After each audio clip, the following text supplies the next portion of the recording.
আসসালামু আলাইকুম। আমাদের এই যে সম্মানিত ভাই, আমাদের ভাই হচ্ছে মহাখালী থেকে। উনি আমাদের কাছে চিকিৎসা নিয়েছিল। ওনার এখানে কোনো দাড়ি ছিল না, হ্যাঁ?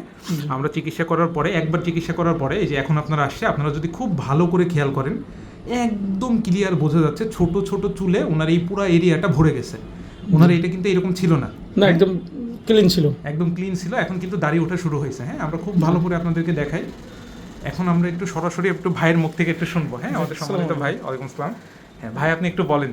আমার এটা এখানে উঠতেছিল না আর কি, প্রায় লাস্ট 1 বছর ধরে। 1 বছর ধরে।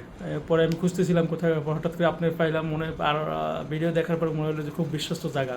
আচ্ছা, পরে আমি আলহামদুলিল্লাহ। খুব রিসেন্ট চলে আসলাম, যে এটা সময় সুযোগ করে চলে আসছি। আর একবার ইনজেকশন বা একবার আপনি ট্রিটমেন্ট নেওয়ার পরে আলহামদুলিল্লাহ খুব ভালো রেসপন্স। ভালো রেসপন্স পেয়েছি। হ্যাঁ, এবার আমরা আবার ইনজেকশন দিয়ে দিব। এটা দেখবেন যে দাড়িতে একদম ভরে যাবে, দাড়িতে ভরে যাবে এবং এটা খুব ভালো রেসপন্স। এটা পারসিস্ট করবে, এটা এমন না যে আবার খসে পড়ে যাবে, হ্যাঁ? খুব ভালো রেসপন্স, একদম আপনার নর্মাল হয়ে যাবে। এবং এটা হচ্ছে একটা প্রোগ্রেসিভ রোগ, এটা চিকিৎসা না করলে এটা বাড়তে থাকে, হ্যাঁ? পুরা চুল দাড়ি সব এটা হয়ে যায়, হ্যাঁ? ঠিক আছে, থ্যাংক ইউ।